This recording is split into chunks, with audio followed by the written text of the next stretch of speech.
Entretien. Éducation. Suite.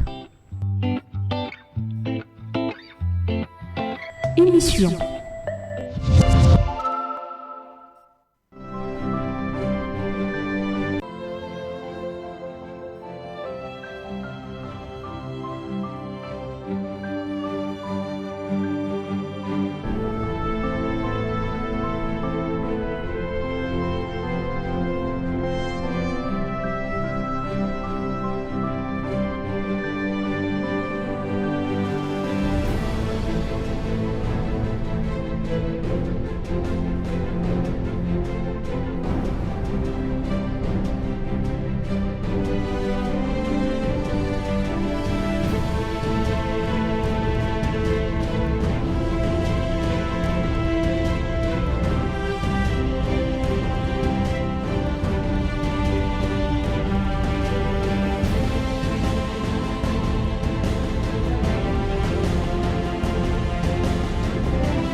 Et c'est parti pour ce tout nouveau numéro de Plume dans l'encre, chers téléspectateurs et téléspectatrices. Bienvenue à votre espace d'entretien éducatif ainsi que d'épanouissement, bien sûr, pour votre mental. Bienvenue et bon après-midi à tous. Comme d'habitude, aujourd'hui, nous allons entretenir ensemble avec l'homme des dieux, l'apôtre ou l'écrivain John Tambwe, à qui je dis bonjour. Bonjour ma soeur. Vous allez bien, cher écrivain? Oui, je vais bien. Est-ce que vous pouvez vous présenter une petite présentation de votre part, question pour ceux qui ne vous connaissent pas, de vous découvrir encore. Alors, je suis l'apôtre John Tambwe, Oui. le responsable des églises Cité des Secours, Oui. presque dans la province de Katanga, à Lubumbashi sur l'avenue du 30 juin, Ok. et aussi à la Katouba, dans les différents coins de la province. Ok. Voilà, vous avez compris que l'apôtre, il évolue ici dans la ville de Lubumbashi, bien sûr. Ce sera bien sûr avec lui que nous allons entretenir sur la question, la délivrance des esprits maléfiques. Alors, ma première question sera du coup adressée à notre invité. Cher apôtre, c'est quoi une délivrance? Bon, il y a plusieurs définitions sur la délivrance. Oui. Et cet ouvrage, d'abord, est très important pour tout un chacun, tout celui qui vit sur cette terre a besoin d'une délivrance. Oui. Et la délivrance, c'est délivrer quelqu'un du danger. Oui. Et la délivrance a plusieurs définitions selon les Grecs, selon les Grecs. Ok. Dans le mot délivrance, il y a aussi les saluts. Ok. Ça, à ma manière de définir les choses, la délivrance, c'est une séparation. La délivrance, c'est un divorce Ok. entre un humain et l'esprit qui lui domine. Voilà, la délivrance, ici, notre écrivain l'a définie comme étant le divorce ou une séparation d'avec les esprits qui le tourmentent. Alors, qu'est-ce que les esprits maléfiques, cher écrivain? Comment est-ce que votre livre les définit? Les esprits maléfiques, ce sont des esprits qui œuvrent dans le royaume des ténèbres, dans le royaume de Satan. Oui. Satan qui est leur chef. Oui. Satan était un ange de la lumière qu'on appelait Lucifer depuis le ciel. Oui. Lorsqu'il s'est rebellé, selon Apocalypse chapitre 12, il a entraîné bon nombre d'anges. Et quand il est descendu, chassé par Dieu, il a formé aussi son royaume, qu'on appelle le royaume des ténèbres. Et ce royaume des ténèbres, il y a aussi des esprits qui travaillent dans ce royaume-là, qui sont sous ordre de leur maître qui est Satan, considérés aussi comme un dieu dans leur monde des ténèbres. Ok. Et ces esprits peuvent être visibles ou non? Non, ce sont des esprits invisibles, mais qui se manifestent par des œuvres visibles. Ok. Dieu, Oui. il est invisible, mais ses actions sont visibles. De même avec les esprits maléfiques, là il y a des démons, il y a la sorcellerie, et tout ça, ça forme des esprits impurs, ça forme des esprits que nous appelons maléfiques, démoniaques, sataniques. Ok. Et cher écrivain, comment peut-on découvrir que cet esprit est tourmenté par des esprits maléfiques ou sataniques? Je prends un exemple de Marc chapitre 5. Oui. Lorsque vous lisez ces chapitres-là, vous pouvez commencer son premier verset. Oui. On relate l'histoire d'un homme. Ok. Dans le verset 15e et le verset 3, 2, 3, 4, Oui. cet homme, on l'appelle un démoniaque. Pourquoi? Parce que c'est quelqu'un qui a été possédé. Ok. Mais avant, il n'était pas un démoniaque. C'était un homme, un responsable qui vivait dans la société, qui vivait avec sa famille. Et tout d'un coup, il a commencé à manifester ou à développer un comportement bizarre. Ok. Quelqu'un qui pouvait mieux manger, qui pouvait être cohérent, qui pouvait être social.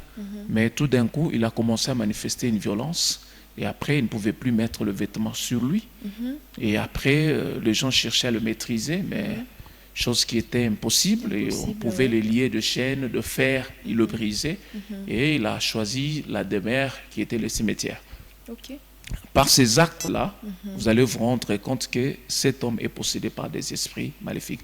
Lorsqu'il commence à développer des phénomènes nuisibles, il commence à poser les actes qui sont hors du commun, Oui. et vous allez vous rendre compte que ce n'est pas une personne normale.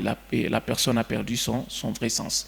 Et lorsque cette personne a croisé Jésus, Jésus l'a délivré dans le verset 15. Les gens qui le connaissaient, lorsqu'ils l'ont revu, ils se sont rendus compte que l'homme ne pouvait pas mettre ses vêtements, mais l'ont trouvé avec un vêtement. Et il est dit qu'il a retrouvé son bon sens. Ok. Vous voyez un peu. Oui. C'est-à-dire, lorsque la personne est possédée, les signes, c'est les actes que pose la personne. Les Et même si la personne comportements. est inconsciente. Oui, Ok. oui. Les actes qu'elle pose là, c'est là qui l'entoure. Parce que cette personne, c'est son entourage, sa famille, les gens du quartier, ses voisins qui ont constaté que non, cet homme ici, il n'était pas comme ça. Il commence à développer un comportement trop bizarre. Ok. Alors, est-ce qu'une personne peut réellement avoir une délivrance et recevoir vraiment une délivrance totale de son corps ou de son état d'esprit? Oui, parce que d'abord, le verset que je venais de donner de Marc 5, le verset 1er au verset 19e, Oui. cet homme a fini par retrouver son bon sens. Ok. C'était une délivrance totale. Ok. Parce que la délivrance n'est pas quelque chose qui est fondé par des hommes, mais c'est biblique. C'est biblique. Et surtout que vous lisez Luc chapitre 4. Vous allez vous rendre compte que Jésus parle dans son verset 18 jusqu'à 20. Oui. Il parle de la mission. Il a été loin pour faire la délivrance. Oui. C'est-à-dire, le ministère de Jésus avait comme soubassement la délivrance. Jésus était un homme charismatique et nombreux ont été délivrés par lui. Même les apôtres, lorsqu'on parle du livre des actes des apôtres, c'est parce qu'il y a eu des actes charismatiques qui annonçaient des œuvres de Dieu, qui parlent de tout ce que le Seigneur a fait au travers des disciples. La délivrance est réelle. Et quelqu'un qui est possédé a droit à une délivrance. Okay. Mais, cher écrivain, dans votre livre, vous avez essayé de soulever un point qui m'a vraiment tiqué en disant qu'une personne ne peut pas recevoir une délivrance totale de son corps. Pourquoi? Parce que cela était un processus. Mais qu'est-ce que vous voulez nous dire déjà par là? Oui, c'est pour vous dire que la délivrance est un processus. Parce que déjà dans la Bible, avec l'exemple que vous nous avez donné, ce n'était pas un processus. C'était du coup, Jésus a délivré cet homme et cet homme était libre et est reparti. Oui, ce sont deux cas. Lorsque je parle de ça, il y a un point. Vous voyez, ce livre ici, c'est un livre qui a au moins beaucoup de chapitres. Exactement. Et qui parle de beaucoup de choses. Peut-être on ne saura pas. Oui. S'il fallait aller chapitre par chapitre, ça allait nous aider. Mais je vais essayer un peu d'expliquer pourquoi je parlais que la délivrance, elle est partielle. Pourquoi? Parce que nous sommes dans un monde entouré par des esprits. Oui. Vous voyez? Oui. Il y a des gens qui reçoivent la délivrance, mais qui ne savent pas comment gérer cette délivrance. Ok. Le problème n'est pas d'être délivré, le problème c'est de garder cette délivrance. Ok. Vous voyez un peu? Alors, il y a de ces cas qui commencent, mais qui prennent du temps. Vous voyez? Genre quel cas par exemple? Les De cas... la sorcellerie. Ok. Vous voyez un peu? Oui. De la sorcellerie. Tout ne finit pas au même jour. Ça demande un entretien. Vous voyez? Ça demande un entretien parce qu'il y a beaucoup de cas, surtout que je travaille dans le ministère de la délivrance. Il y a beaucoup de cas qui ont été traités qui ne finissent pas le même jour. Ok. Vous priez pour quelqu'un. Oui. C'est là où j'ai expliqué même dans mon ouvrage que la délivrance n'est pas le fait de tomber plusieurs fois. Vous voyez, il y a des gens, lorsqu'ils ne tombent pas, vous priez pour lui et qu'ils ne tombent pas, ils ne pensent pas ils ne croient pas qu'il est délivré. Et les gens, quand il y a le spectacle de tomber, les gens pensent qu'ils sont délivrés. Alors, est-ce que le fait de tomber aussi garantit une délivrance? Pas totalement. Ok. Parce que totalement. les démons font tomber aussi. Hein? Oui, c'est ce que nous appelons le bousculade des esprits. Ok. Lorsque la puissance de l'Esprit de Dieu pénètre dans les corps et trouve le démon aussi Oui. dans cette personne, il y a le bousculade. Il y a la manifestation de la puissance de Dieu. Ça peut faire agiter la personne, ça peut faire tomber la personne. Mais tomber ne garantit pas la délivrance. Parce que nombreux ont été tombés, mais ils sont revenus, ils se sont relevés avec des démons. C'est là où j'ai expliqué que la délivrance, c'est la séparation. La délivrance, c'est le divorce. Il n'y a plus de relation entre l'homme et les esprits malins qui l'animaient ou qui les possédaient. Vous voyez? Alors, il y a des cas particuliers. Il y a des personnes là, vous pouvez prier et elles reçoivent une délivrance totale. Ouais. Et d'autres sont des processus. Voilà, chers téléspectateurs, ici, vous allez comprendre que nous sommes en train de parler sur la délivrance des esprits maléfiques. Alors, cher écrivain, j'ai une question très importante là. Est-ce que la délivrance a un prix? Pas tellement. Ok. Pourquoi j'ai dit qu'elle était très importante pour moi? Parce qu'aujourd'hui, je peux remarquer un homme qui est tourmenté, qui est vraiment malheureux, qui a besoin vraiment d'aide d'un homme de Dieu, qui peut-être se sent vraiment tourmenté par les esprits. Et cet homme a besoin d'une délivrance. Et cet homme part à la rencontre, bien sûr, de l'homme de Dieu. Cet homme de Dieu, ces derniers, lui demandent à ce qu'il apporte au temps une somme quelconque ou apporter quand même des matériels, je ne sais pas, des pagnes, de l'huile, des poules. On appelle les poules, il y a qui là. C'est souvent ce qu'on demande, de bouteilles d'huile et tout, pour recevoir une délivrance. Est-ce que ça doit vraiment se pratiquer ou se procéder vraiment dans cette façon-là? Bon, il est question aussi de savoir auprès de qui tu te rends pour chercher cette délivrance. Okay, mais un homme de Dieu, ça c'est un serviteur aussi. Tout le monde se dit un homme de Dieu, même le marabout, le féticheur pour le moment, il s'appelle homme de Dieu. Il n'y a personne sur cette terre qui peut se dire que non, moi je suis une sorcière. Moi je suis un féticheur. Nombreux sont ceux-là qui se disent aussi homme de Dieu. Vous voyez? Alors, parce que moi j'ai vu dans la Bible, Jésus était en train de délivrer, de faire des miracles gratos. C'était gratuitement. Non, il y a ce qu'on appelle les actions de grâce. Oui. Voilà. Un signe de reconnaissance. Voilà. Lorsque vous lisez Actes chapitre, disons le livre de Luc chapitre 8, vous allez voir, vous commencez par le verset 1er, vous descendez jusqu'au verset même 3 ou 4. On nous parle de Marie de Magdala, en qui était sorti sept démons. Oui. Il y a des gens qui ont été délivrés. C'était des cas très difficiles, très délicats. Oui. Mais en signe de reconnaissance, ces gens-là ont soutenu le ministère de Jésus. Vous voyez un peu. C'est-à-dire tu peux recevoir la délivrance, connaissant ce que le Seigneur a fait dans ta vie. Tu peux aller faire une action de grâce. Mais il n'y a pas un tarif. Il n'y a pas un tarif. Mais la question que tu poses là, je suis conscient parce que ça s'est fait. Chez d'autres hommes de Dieu, vous arrivez non pour tel cas, il faut donner ça, il faut donner tel montant. Et les gens, du fait qu'ils sont dans le besoin, Oui. il finit toujours parce qu'il a besoin de cette délivrance-là. Il a besoin de ce soulagement. Vous voyez un peu? Oui. Il se retrouve dans le besoin, il sera obligé de le faire. Mais ce n'est pas nécessaire. Tu ne peux pas payer pour ta délivrance. Tu reçois cette délivrance-là et après, tu peux venir poser un acte. Même du temps de Jésus. Oui. Vous allez voir, lorsqu'il avait prié pour 10 lépreux, OK. ils sont partis, les 9 ont disparu dans la nature, mais un était revenu pour remercier le Seigneur, témoigner de ce que le Seigneur a fait. Cette marque-là de reconnaissance vis-à-vis de l'homme qui a posé cet acte. Voilà. Chers téléspectateurs, ici, vous allez comprendre que la délivrance n'a pas de prix. Et donc, il s'agit bel et bien d'une action de grâce. Vous vous sentez touché, vous avez senti que l'homme de Dieu a pu faire du bon boulot, un bon rendement vraiment dans votre vie. Vous vous sentez vraiment à mesure ou touché de cet acte et vous allez poser une action de grâce car cela n'est pas un prix. Jésus lui-même n'a pas vraiment fait payer.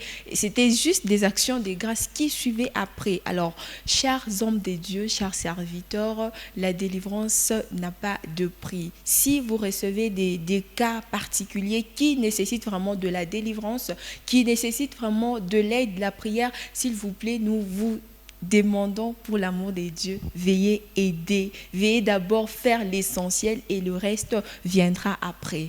Alors, chers écrivains, si réellement la délivrance existe, pourquoi nous voyons des chrétiens si malheureux, qui souffrent, qui continuent toujours à être tourmentés par des mauvais esprits, des esprits de nuit, je sais pas, des maris et femmes de nuit, des cauchemars, donc des mauvaises choses vraiment. Et cela arrive même au point d'affecter la vraie vie.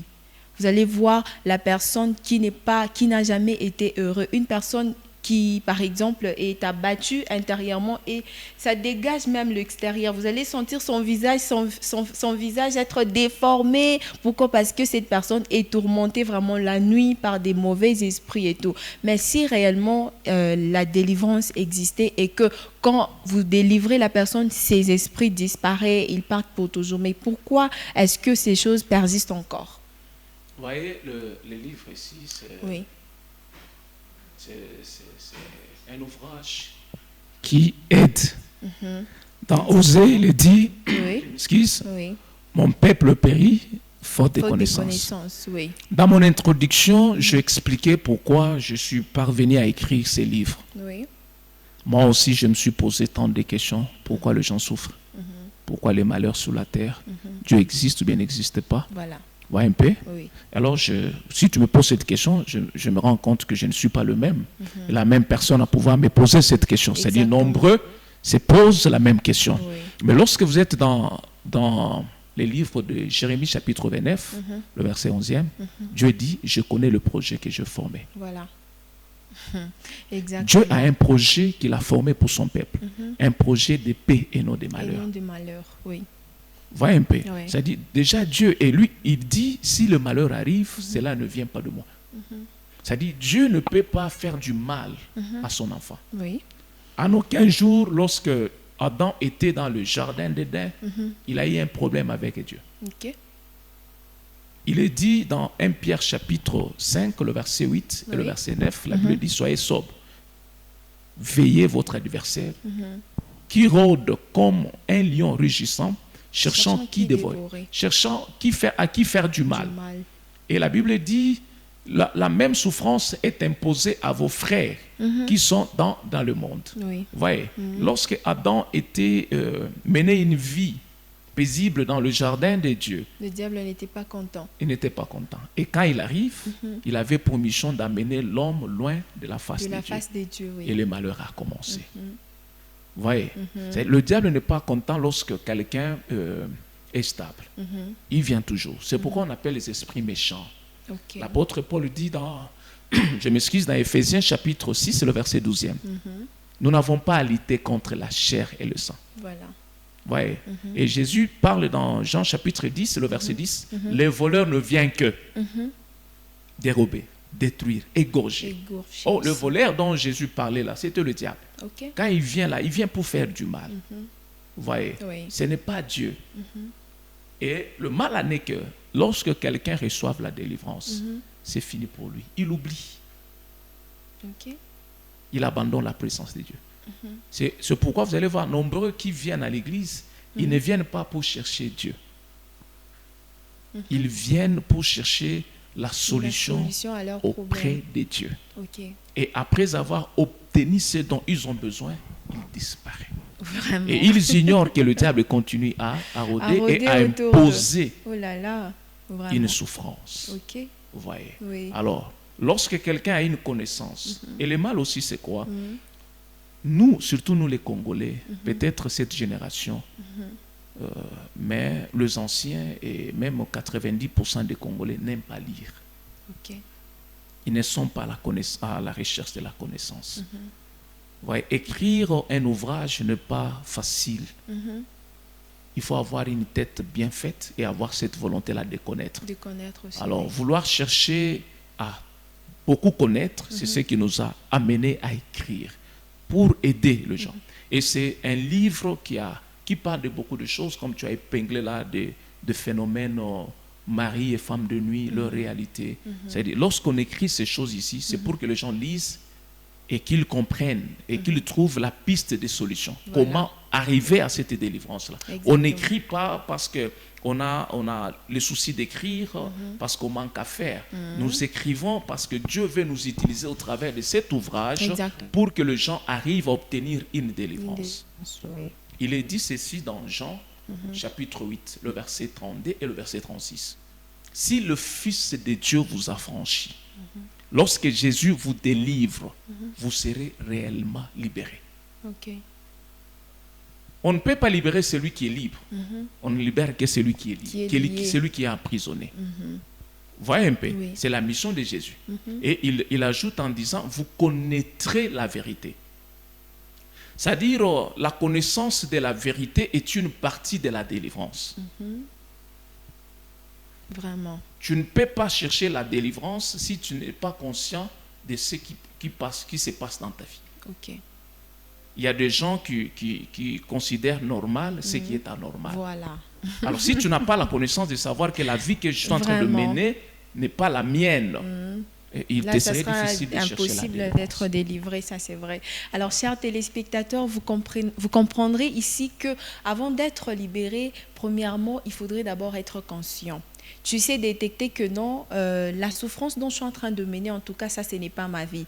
Et surtout, si tu te souviens que Jésus a dit, le projet que j'ai pour vous ne sont pas de malheur, ne sont pas des souffrances, des célibataires endurcis. Donc, c'est comme si c'était toi qui avais crucifié Jésus à la croix. Non, il faudrait au moins détecter ton problème et te dire que non, ça, ce n'est pas normal. Je ne suis pas née pour souffrir, pour quémander, pour mendier. Donc, toi, tu normalises, tu dis que non, ni période, ça va passer. Et donc, je dois vivre ça comme ça. Non, ce n'est pas normal. Et donc, aie au moins le temps de te décider, voulais-je dire, voilà, et de prendre la décision, et c'est par là que tu trouveras ta délivrance. Peut-être pour ne pas te couper la parole sur Tabitha, il y a quelque chose qui me vient à l'esprit. Vous savez, dans la vie, nous ne dépendons pas totalement de Dieu. Oui, ok. C'est ce que les gens doivent savoir. Vous savez, il y a des choses que Dieu fait dans la vie de l'homme. Il y a aussi la part de l'homme. Si l'homme ne fait pas sa part, Dieu ne viendra pas faire à la place de l'homme. Exactement. Voyez un peu. Vrai, oui. Lorsque quelqu'un croise les bras parce qu'il prie et il pense que tout tombera du ciel, Dieu viendra lui chercher chez lui. Il n'y a rien de bon qui arrivera dans sa vie. Voilà. Il y a ce que Dieu fait. Il y a aussi ce que l'homme est appelé à faire. Voilà. Dans Ésaïe, Dieu dit ceci, toute arme forgée contre toi sera nulle sans effet. Qui va rendre cette arme-là sans effet? C'est Dieu. Non. Oui, c'est toi. C'est Dieu, oui, mais pas... Maintenant, il ajoute en disant, mais toute langue qui se levera contre toi, toi tu la condamneras. Voilà. Vous voyez, il y a des choses que Dieu fait, et il y a des choses que l'homme est appelé à faire. Même dans Jean 11, Jésus arrive devant la tombe de Lazare. Lazare est dans la tombe. Et Jésus déclare, Lazare sort. Voilà. Lorsqu'il est sorti, Jésus trouve qu'il était bandé. Du pied jusqu'à la tête. Jusqu'à la tête, oui. Voyez, ça, ce n'est pas l'affaire de Jésus. Jésus est venu pour que Lazare soit ressuscité, pour qu'il sorte de la tombe. Et lorsqu'il est sorti de la tombe, tout le monde l'a vu. Tout le monde pensait que si Jésus était là, Lazare serait ressuscité. Oui, il a fait ce qu'il devrait faire, parce que ce qui était impossible aux hommes, voilà. il a rendu possible. Oui. Maintenant, après, délier Lazare, ce n'est pas quelque chose de difficile. Et ce n'est pas Jésus qui avait lié Lazare. Et il dit aux hommes, je fais Waouh. aussi votre. Wow. Alors, chers téléspectateurs, vous tous qui nous suivez, qui êtes tourmentés bien sûr des démons, des souffrances qui ne cessent jamais, des maladies et tant d'autres choses. Et donc, dites-vous que c'est à vous de décider. En fait, décidez-vous et faites votre part. Le reste, Dieu fera à votre place. Alors, cher écrivain, quelles sont les portes d'entrée de ces esprits maléfiques? Est-ce que pouvez-vous vraiment nous dire ou nous révolter encore d'une autre manière? Question pour nous d'être souples et de ne pas toujours laisser ces portes-là ouvertes, ces entrées-là pour enfin être tourmentés, bien sûr, de ces esprits. Oui, selon 1 Pierre 5, 8, il rôde, qui est le diable, cherchant par où entrer. C'est-à-dire, lorsque la personne demeure dans la présence de Dieu, il est difficile que la porte soit ouverte. Exactement. Et le diable ne pourra jamais entrer. Ok. Pourquoi? Parce que c'est Dieu qui protège. La présence de Dieu, c'est une sécurité. Vous voyez un peu? C'est une forteresse, c'est une muraille qui empêche à l'ennemi d'entrer et de faire du mal. C'est pourquoi lorsque Satan réclamait Pierre, du fait que Pierre était dans la présence de Dieu, Jésus a intercédé. Il a empêché Satan à pénétrer dans la vie de Pierre pour le détruire. Alors, il y a plusieurs portes. Vous savez, sur cette terre, nous sommes nés différemment. Il y a des gens, pour concevoir, ils doivent consulter le féticheur. Il doit y avoir des cérémonies. Et l'enfant naît, et juste son arrivée sur cette terre, il y a des combats qui l'attendent. Vous voyez un peu. Il y a des familles qui ont eu à être en contact avec des esprits méchants. La première porte sont des cérémonies. Oui, ok. Le fétichisme. Vraiment. Vous voyez, personne ne dira que il vient d'une famille chrétienne. Peut-être nos enfants que nous mettons au monde aujourd'hui. Nous autres, nous avons le combat d'origine. D'ailleurs, c'est écrit même dans ces livres. Le combat d'origine. Et donc, c'est un livre très, très, très capital. Hein? Et en tout cas, chers téléspectateurs, si vous voulez avoir les livres, bien sûr, contactez au numéro qui est affiché, bien sûr, au bas de vos petits écrans pour recevoir ou encore avoir ce livre très, très capital qui vous aidera tout au long de votre vie, en tout cas. Et la délivrance, ce qui facilite la délivrance, c'est l'entretien. Entre les possédés et celui qui l'aide. Parce que vous devriez savoir, tout homme de Dieu, tout pasteur, tout apôtre et tout prophète n'a pas la grâce de la délivrance. C'est ça le problème. Qu'est-ce qui fait qu'il y a des cas qui persistent dans nos églises? Parce que nous ne voulons pas reconnaître des grâces. Ça, c'est vrai. Nous ne voulons pas reconnaître. Tu peux être là, tu sais que tu n'as pas cette grâce de la délivrance, mais dans l'église, dans ton assemblée, il y a des gens qui souffrent, il y a des gens qui sont possédés, qui cherchent un soulagement. Vraiment. Mais tu le gardes toujours, en leur donnant un espoir. Voyez un peu. Or, ces gens-là ont besoin de la délivrance. Si tu reconnais la grâce de notre homme de Dieu, qui est doué dans la délivrance, qui a cette grâce-là, tu peux le faire venir pour qu'il aide ces gens-là. Il y a plusieurs portes. Il y a d'autres portes, ce sont des paroles, de mauvaises paroles. Quand un parent prononce des mauvaises paroles, et c'est ce qui est arrivé dans la vie de Cana, vous voyez, combattre les mauvaises paroles, c'est écrit dans ces livres. C'est le père qui voit la nudité de son père, mais c'est le petit-fils qui est maudit par une mauvaise parole. Oh là là. Parce que la malédiction a un pouvoir. La malédiction, c'est une mauvaise parole. Ah ouais, ça c'est vrai. Hein? La malédiction, ce n'est pas de verser quelque chose de mal sur quelqu'un. C'est juste prononcer une mauvaise parole. Et du coup, la personne subit. Il y a eu des tribus qui souffrent aujourd'hui parce que dans le temps ancien, il y avait des combats des tribus et il y avait eu des mauvaises paroles. Il y a des familles, des générations qui souffrent jusqu'à aujourd'hui Parce que dans les temps anciens, le grand-parent avait parlé mal. D'autres, c'est un parent qui voulait ou un grand-parent qui voulait s'enrichir et il prend sa génération, il la sacrifie. Waouh, waouh. C'est vraiment terrifiant, c'est vraiment compliqué. Alors, nous chutons déjà comme dernière question ou mot de la fin. Pouvez-vous vraiment dire un mot ou donner une solution, une remède du genre la prière ou des mots qu'il faudrait par exemple prononcer ou la manière dont il faudrait prier pour la personne qui déjà est en train de subir, de souffrir en fait, d'être malmenée par ces esprits-là, être tourmentée et tout. Y a-t-il une prière que votre livre bien sûr nous a donné ou prescrit pour au moins guérir cette souffrance-là? La première des choses, il faut savoir, ce n'est pas l'homme qui délivre, Ouais, c'est Jésus. Ouais, ça c'est Jésus, ça c'est Ouais. vraiment vrai. Mais il déploie cette grâce dans son instrument qui est le serviteur. Exactement. Alors, la première des choses, c'est de chercher celui qui est capable de te délivrer. C'est Jésus. Oui. Lui-même, il dit, venez à moi, vous tous qui êtes fatigués et chargés. C'est avoir d'abord Jésus. Croire en ce Jésus-là. La prise de conscience. Vous voyez? Et en dehors de ça, tu commences à prier.